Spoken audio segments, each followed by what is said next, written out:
Welcome. My name's Christy. I am a personal trainer at Kansas City Country Club. I'm going to talk about Healthspan and how to bend the aging curve. So Healthspan refers to the length of time that a person remains healthy and free from significant chronic disease or disabilities rather than just the total number of years they live. It emphasizes living better, not just longer. That's likely what most of us want, is we don't want longevity without health span. So health span's important and something that we're going to talk about during this presentation. So to improve health span, we have to avoid or postpone disease and disability, and these are the ones that are going to affect most of us. Atherosclerotic coronary vascular disease is number one. It's the number one killer in the US. It's the number one killer in the world. It's the number one killer in men and in women. Cancer is another big one. Diabetes, Alzheimer's. Over the age of 60s, falls is significant. Loss of immune function, Parkinson's is on the rise. The reason metabolic health is in this list is because metabolic health is a contributor to all of these other diseases.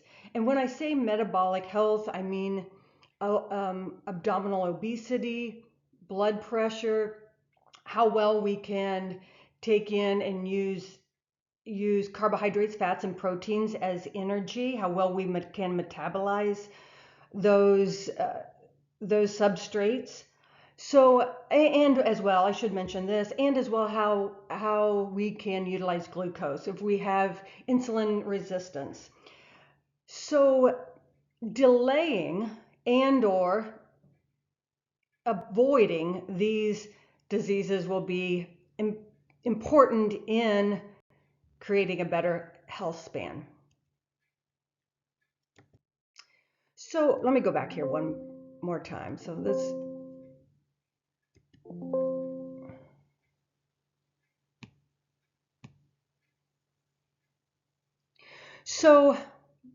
we'll move on.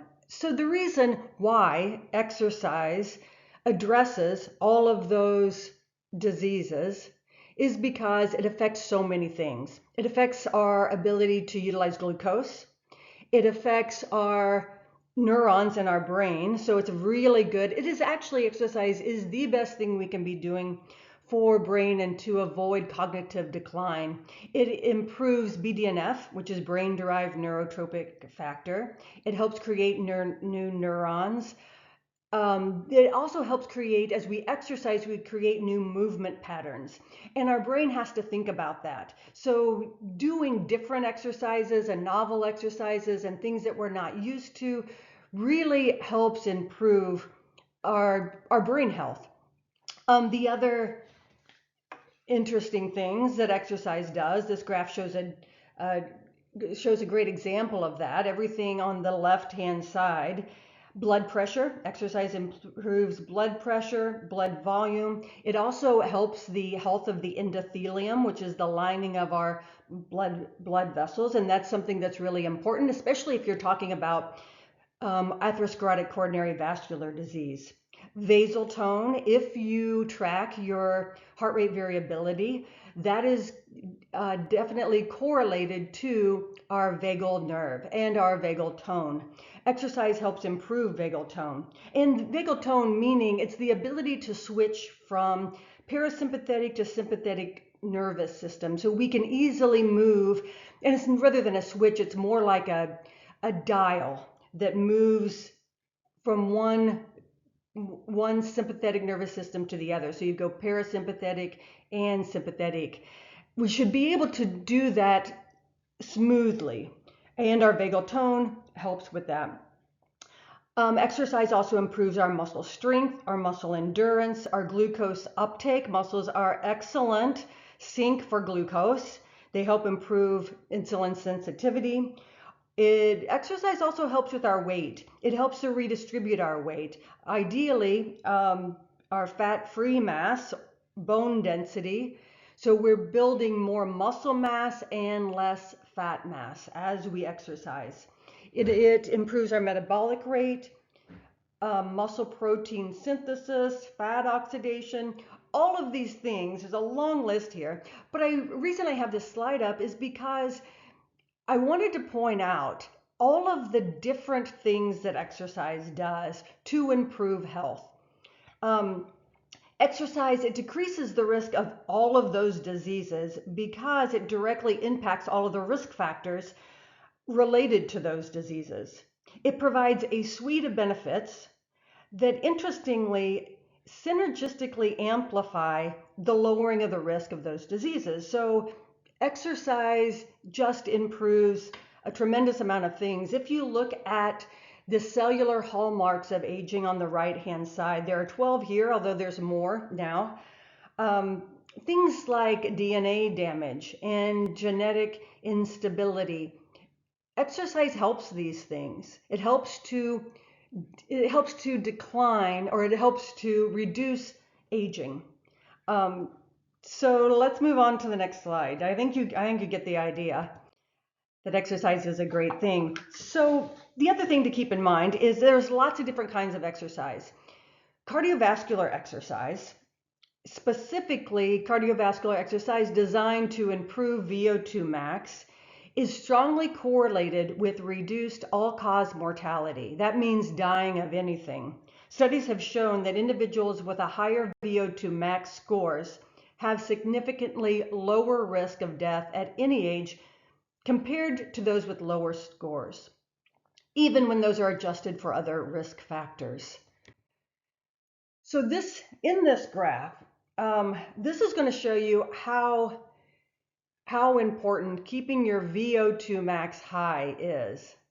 So on this graph, on the x-axis, and this is this bottom axis here, it goes from 0 to 10. This is years, time in years. So this is a decade. If you go on the y-axis, this is survival probability. So over time, it's describing the survival probability of the people. Now, these groups have been divided into low, below average, above average, high, and elite. How this study was done is there is about 122,000 people in the study, and they all took a VO2 test, and they were divided into these groups depending on their scores. So obviously the low group were the people with the lowest VO2 max. And then you've got below average, above average, high, and elite. There are approximately 30,000 people in each of these groups except for the elite, and there's about 3,500 people in the elite group. So those would be like performance athletes. So you can see from this graph, I don't have to say a word because it's quite clear that if you want to improve your risk of, if you want to improve your health span, you got to get out of this low fitness group. These people, if you're in this low group and you just move to below average, you have decreased your risk of all-cause mortality by 50%. If you move on up to above average, now you've decreased your mortality by 60 to 70%, and it just goes on from there. So you get even more of an increase if you go to high. So if you want to avoid dying from anything, increasing your VO2 max is a good bet. Now, obviously, I should mention here, it's not a panacea, it's not a cure-all, but if you want to play the odds, then this is a good route to go, is just increasing your VO2 max. So let's talk about VO2 max and what it is and how you increase it. VO2 max is the ability to consume oxygen and utilize it to create energy. It's a measure of performance, but it's also a measure of cardiovascular efficiency. So you've got 3 energy systems, which I'm going to go over because I think this is really important to note, especially if you are interested in increasing your VO2 max. Your oxidative energy system. This is the energy system that's responsible for long-term energy production. We use it all the time. It uses oxygen to convert carbohydrates and fats into energy. It supports Activities such as cycling or running over long durations, walking, these are long and slow. Your glycolytic system is, or also known as anaerobic glycolysis. This system generates energy for short-term activities. So it breaks down glucose and fats. When you move into this glycolytic system, you're going to be shifting from oxidizing fatty acids to oxidizing more glucose. You're going to be using both, but now glucose is going to be the predominant substrate that you're using when you're using this glycolytic system, when you're working harder. And the other thing to note about this system is you're going to start producing lactic acid. Lactic acid is a byproduct, not a waste product. We actually use it in our metabolism to create more energy. The last system is your ATP-PC system. It's your creatine phosphate system, and this is for very short bursts of energy, or things like sprinting, heavy lifting. It would be activities that last 20 seconds, 30 seconds, not much longer, 4 seconds. But this is an all-out effort. We store some ATP within our muscle, and not much, so this is why it's very short. If you sprint as hard as you can down the street, you're not going to go very long before you slow down. Even if you think you're going really hard, you can probably go 4 to 6 seconds at your maximum speed. People who are very fit, they might be able to sustain that for a bit longer, but the whole point here is it's high energy and it's short.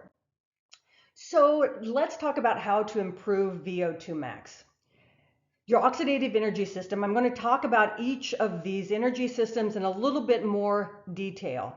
So oxidative energy system, we already know it's our aerobic energy system. It's long and slow is what you might think of it. You might think of it as zone 2 if you're using 5 zones. So different people use different zones. So you might use a 1 to 5 zone, or you might use 1 to 6 zone. Peloton uses a 1 to 7 zone. So depending on the system that you're using, if you're using the 1 to 5 zones, this is going to be zone 2. And you may have heard some talk about zone 2 and the importance of it. This energy system, it maximizes metabolic health. It increases fatty acid utilization and improves glucose control. The characteristics of this energy system is that it uses type 1 muscle fibers. So these are the slow twitch muscle fibers. It means they're slow to fatigue. If you're using this energy system, your lactate will be under 2 millimole, which means it's low enough that you'll be able to clear it. You're not going to be accumulating lactate. You should be able to also just breathe through the nose. You should be able to have a conversation in short sentences, and ideally 150 minutes a week of oxidative energy system, long and slow, aerobic, zone 2, would be awesome. The other point I want to make here is that when we're producing ATP within the muscle, when we're using this energy system, we're producing ATP in the mitochondria of the cell. So this system is especially good at building more mitochondria and making the mitochondria very efficient. You have likely heard of your mitochondria, and you want to mind them. You want your mitochondria working well. So using this system is going to do just that. I want to clarify, not that the other energy systems don't also improve it, but this particular energy system is the best at improving your mitochondria and or your metabolic health. They go hand in hand. So knowing your VO2 max will help you calculate those training zones. The training zones should be set with your current fitness and not your past fitness or your future fitness, what you hope where you hope you'll be in the future. It should be set for where you're at now. So this is another reason why knowing your VO2 max and knowing where your training zones are will help you then improve them. Obviously, over time, you should improve. If you're not testing, you're guessing. So let's talk about the other two energy systems in a little more depth. So there's our oxidative energy system, long and slow. So then you move into glycolysis. And as you start working harder and harder, this is an anaerobic system. If you're using zones 1 through 5, this is going to be zones 3 and 4. The fitness level of the person is going to determine how long this energy system can be sustained.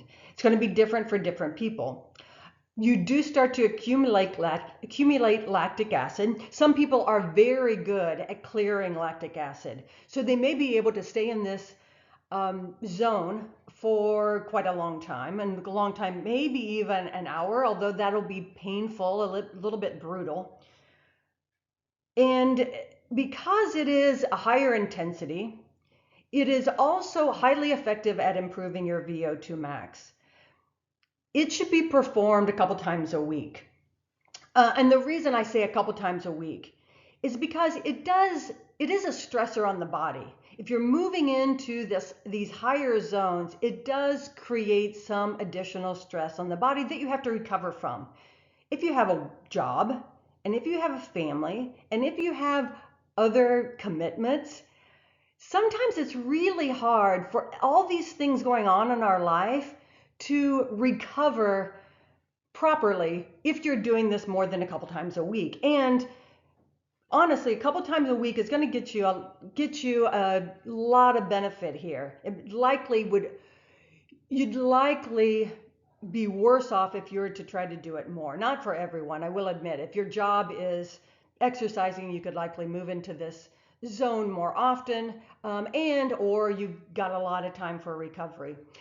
I have Norwegian 4x4 in here, and the reason why is because this is one of the ways that I like to train in this system.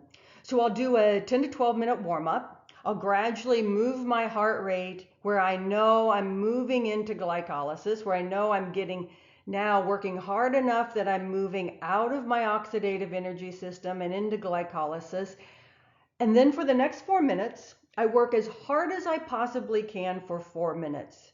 First minute, it seems doable. Second minute, I'm wondering if I'm going to be able to make it the next 3 and 4 minutes. The 3 and 4 minute is quite brutal. At the end, then I recover for 3 minutes, and then I repeat that 4 times.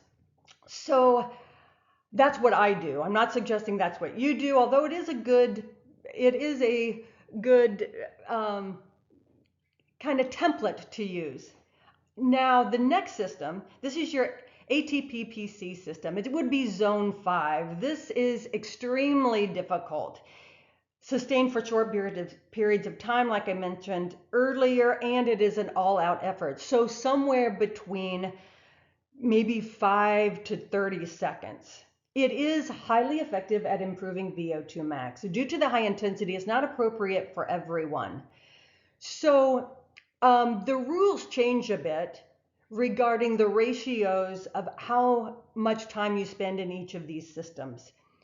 Obviously, a good rule of thumb is 150 minutes in your oxidative energy system, another 20 to 30 minutes in glycolysis, and then another 5 to 15 minutes, obviously broken up into different sessions, in your zone 5 or your ATP-PC system. So that is an example. Now, there are considerations. There's health considerations and orthopedic considerations and lifestyle considerations. How much time is the person willing to commit to this? That would change the rules here. So depending on the person that's in front of me, the recommendations are going to be different. So please don't take this as a recommendation for everyone. It is simply something to work upon. So it gives you a good idea. So we've been talking a lot about improving VO2 max, and we know why that's important for Healthspan because it does all of those things such as improve blood pressure, glucose control. It helps with the endothelium, the lining of our endothelium. That's extremely important. Vasal tone, all of those things. So that's why you want to pay attention to how much time you're putting in doing your cardiovascular exercise, but also what zones you're in. The next section of this, I'm going to start to talk about weight training, muscle hypertrophy, muscle strength. Before we do, we have to talk about stabilization because this comes first. Stabilization is the ability to transmit force through the muscles instead of the joints. So there's dynamic stabilization, there's also static stabilization. So you could think of stabilizing your spine, which is going to be important if you're doing squats, lunges, actually almost every exercise. You could also think scapular stability. Can I stabilize my shoulder girdle? You could also think about the strength of our feet and the ability to transmit force from the ground through our feet, through the rest of our body. As we age, this ability to stabilize is one of the first aspects of movement that we lose. So fall prevention, and on that one of those first slides I had mentioned falls, if you're over 60, can be devastating. So fall prevention begins with stability. It also, foot strength is a real important aspect to preventing falls. It also, stability decreases the risk of injury. If you can't control the movement, then that becomes pretty precarious. Suboptimal movement patterns and lack of stability or stiffness increase the risk of injury. So you could think, I'd mentioned stabilize the spine, the scapula. The reason I've got the race car here, and this analogy comes from Peter Attia. I'll give him credit for this. It is a great analogy though. So on a race car, a lot of the forces are transmitted through the tires and then to the road. The driver doesn't have a real comfortable ride. It makes for a pretty rough ride for the driver, but it also improves the performance of the car. So race cars are designed for performance. On a luxury car, there's going to be a lot of energy lost in that suspension from the energy of the car. So a lot of energy is lost before it reaches the tires and then the road. And the reason why you get all of this lost energy is you want the passengers to be comfortable. So it's designed for comfort.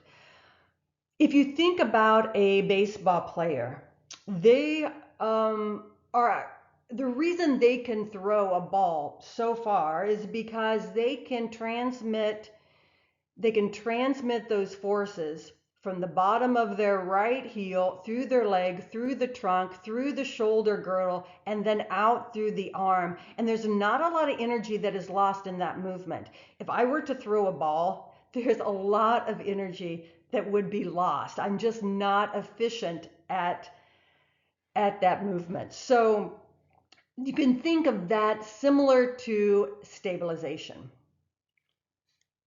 So now let's talk about building strength and muscle mass. As you're thinking about this, I already mentioned you want to make sure that you can create some stability. You also want to think about reward and risk. So when you're considering the exercises that you're doing, do consider how much reward am I getting out of this exercise and how much risk is there. For example, bicep curls are a really sexy exercise. People love to do bicep curls, but the bicep is not a real big muscle. You've got if you look at an anatomy book, your latissimus dorsi, your rhomboids, your pec major, you've got all of these muscles that are much bigger than your biceps. So I'm going to suggest, as you're thinking about the exercises, start with pushing and pulling exercises. Those are going to get you the biggest bang for your buck. In addition to that, if you're doing pull-ups, you're already getting biceps, you're getting grip strength, you're getting abdominals in that pull-up. If you're doing push-ups, you're already getting your triceps and your deltoids. So those things are already involved when you're doing pushing and pulling exercises. Those are the exercises that you're going to use when you step out of the gym door and you go out for the day, right? The things we need to do are more likely going to be pushing and pulling. Not that we're going to not need to, we definitely need to lift stuff and our bicep will need to do that work. So I want to be clear, I'm not suggesting you don't do biceps. I'm just suggesting that you do them after you've already done 12 sets of pushing and pulling. Don't make those the first things you do in your workout. And also with risk and reward, overhead presses, a lot of risk on those for the acromion, for the AC joint. That's where the acromion and the clavicle come together. So I'm not saying don't do them. I'm just saying know that there is some risk there. There's also some risk to lateral raises, especially if you're going heavy on those. And that also has to do with that AC joint. Our acromion sits over the head of the humerus. It creates this little roof over the head of the humerus, and the rotator cuff tendons come underneath that. There's a little bursa there. So there are certain exercises that can be irritating to that area. And interesting, I find this interesting, so I'm going to let you know this. When you think about the space between the acromion and the head of the humerus, some people, about 30% of the people, have a smaller amount of space there. Those are the ones that are going to have the most trouble with overhead movements. Another 30% have normal space, and another 30% have even greater space. Now, obviously, there's a few other people out there that you're like, what about that other 10%? But just know, the only reason I bring this up is just know if you're going to do lateral raises, thumbs up, maybe not directly out to the side, but a little bit out in front of the body. And just know there is a little bit of risk, and maybe that won't be a risk for you if you're not one of those 30% that doesn't have much space there. So you may just cross your fingers.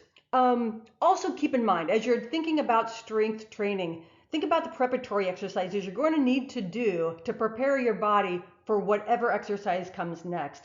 Meaning, if you're going to be doing some type of squatting exercise, and it doesn't necessarily have to be squats with a weight on your back, it could be sumo squats, it could be body weight squats, it could be goblet squats. So there's a lot of ways to do the squatting movements, but you're going to need some thoracic extension. You're going to need, if you are to have a bar on your back, you're going to need external rotation at the shoulder. So think about the things you're going to need for the heavy lifts that come next, and do preparatory exercises to make those movements that come later on, your body more prepared for those. And so you can perform them with better alignment and a better movement pattern. So exercise choice. Think about, what muscles am I using? Am I getting the biggest bang for the time I'm spending? Because most people don't have 2 hours to spend in the gym. And so you've got to be really specific about what exercises am I doing, and are these the best exercises for the time that I have? Also consider the technical experience of the exercise. In addition to that, you may have orthopedic considerations, you may have health or fitness status or considerations. Once you've decided the exercises that are the best ones for you, you do need some volume. Like I said earlier, 12 sets, that's a good rule of thumb, although it may not apply to everyone. And intensity. It does have to be hard. It does need to feel like it's hard. And the amount of reps can vary, but yeah, you do need some intensity. It's going to be a little bit of discomfort there. Okay, so Now I have this in here um, because this is another consideration for the exercises that you're doing. The guy on the left, this is ideal alignment. You can probably pick yourself out of this lineup here about how your posture has developed over time.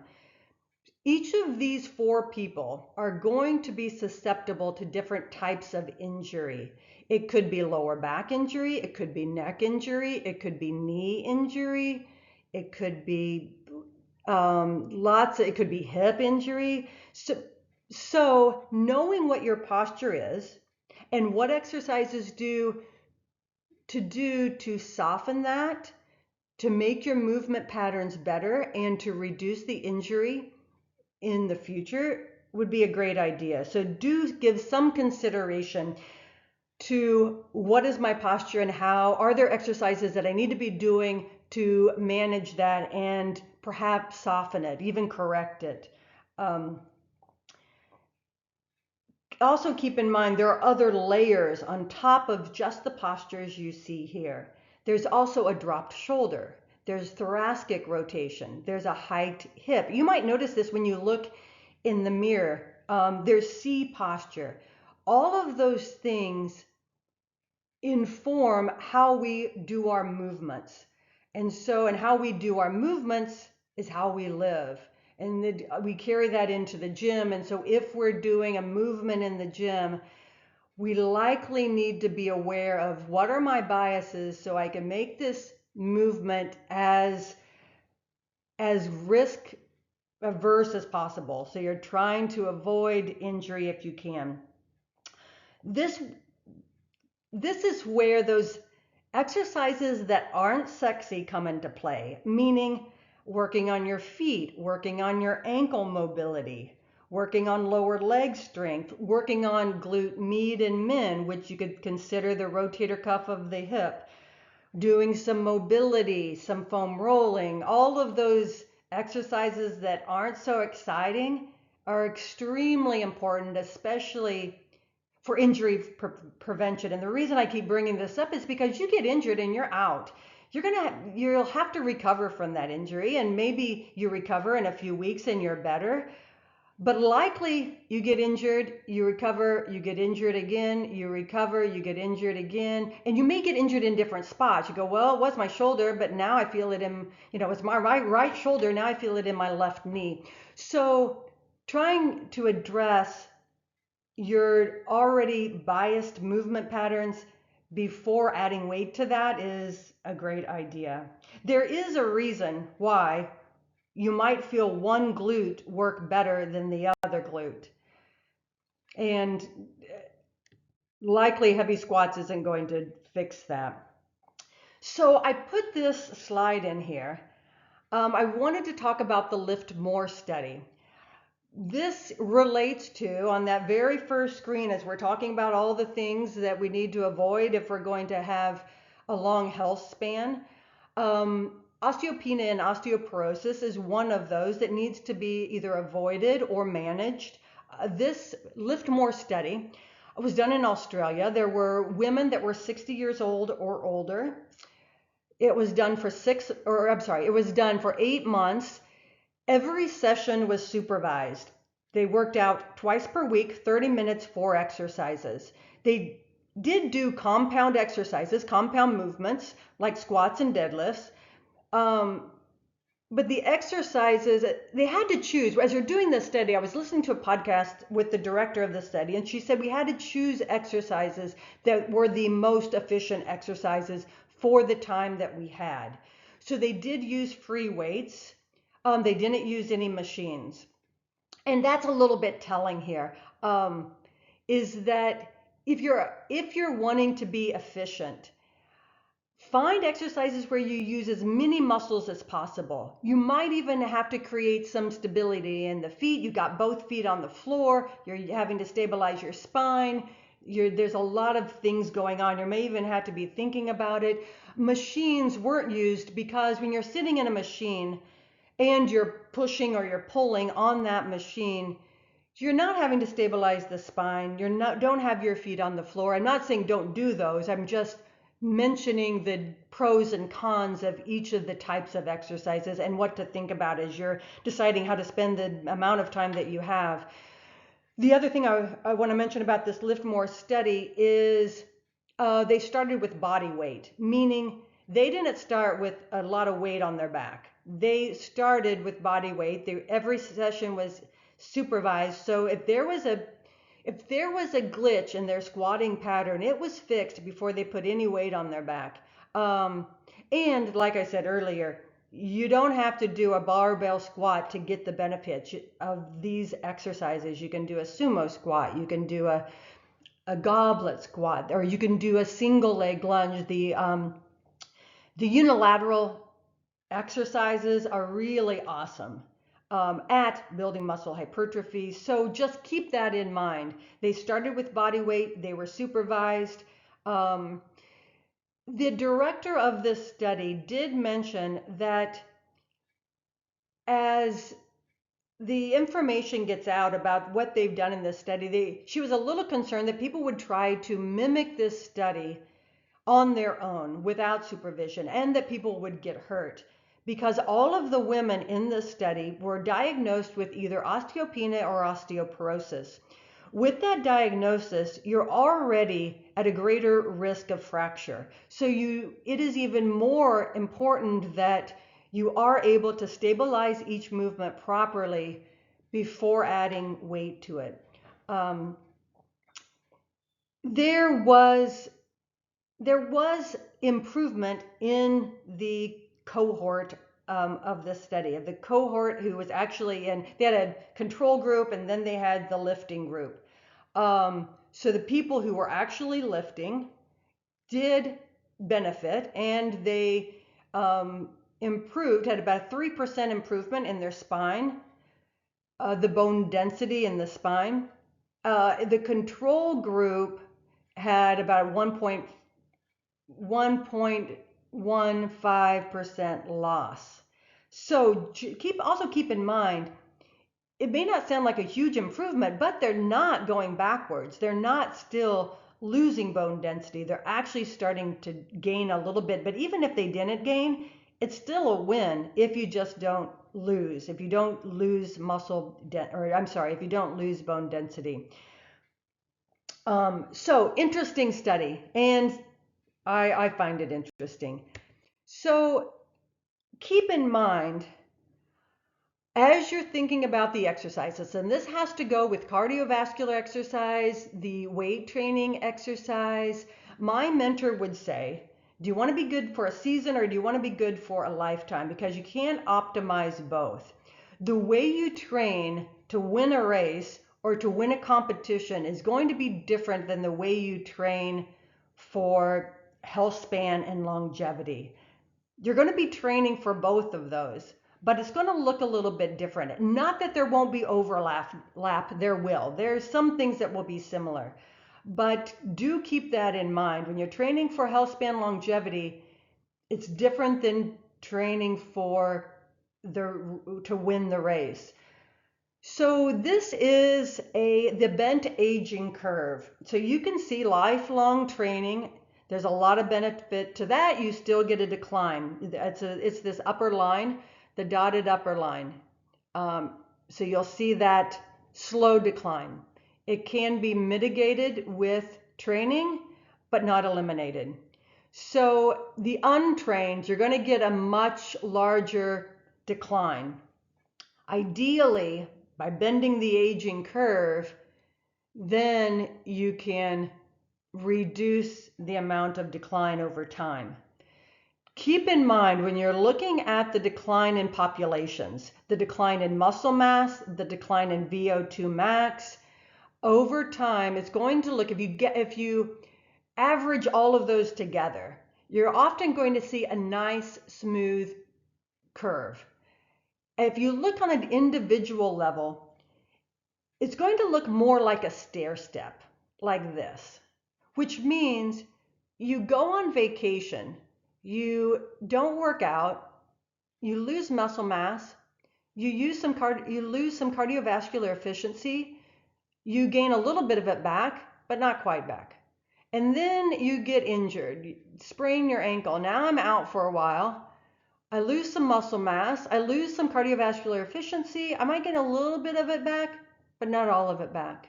So keep in mind, if you are physically able to do exercise, then as many days as you can, obviously you do need to recover, but as many days as you can, try to get it in, especially when you're on vacation.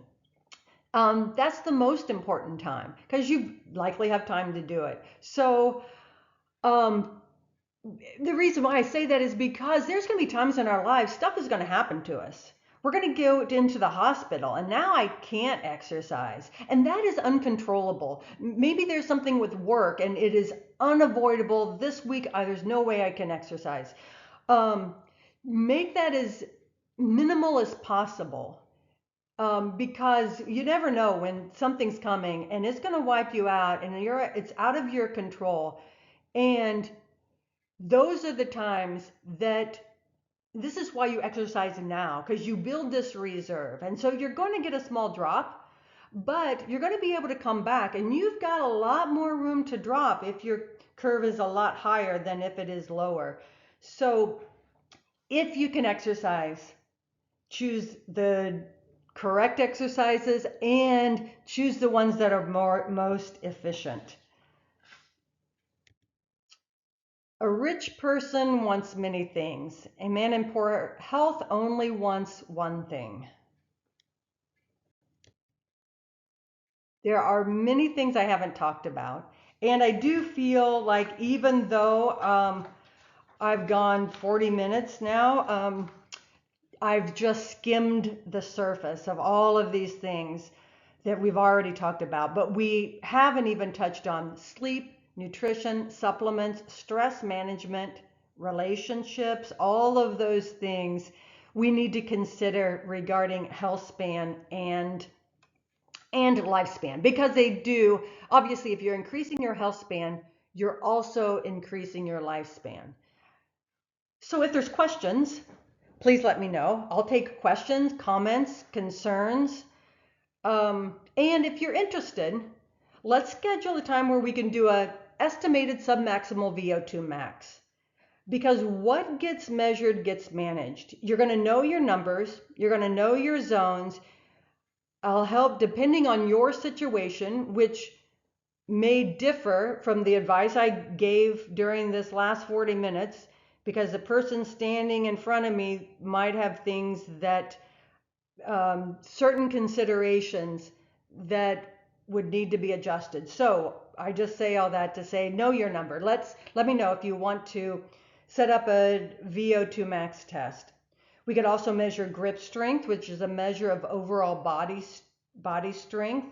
And if you're also curious, well, how do I improve stability? How do I improve the alignment? I don't. You may not even know where even to start with that. Let's revisit your cardiovascular workout. You might feel like, okay, I've got my cardiovascular workout set. I've got my strength workouts. There's probably somewhere within there that it could become more efficient and you get a bigger reward for the time you're spending. If you think about the amount of time that we're spending in the gym, especially if you're doing 150 minutes to 200 minutes a week in the gym, that's a lot of time over a year. And then if you multiply it by 10 or 20 or 30 years, if you can make that time in the gym even more efficient, then that would be awesome. My phone number is here. Please let me know. Thank you for making it to the end. I know this was a little bit lengthy, but I truly appreciate it. I hope you have a great day.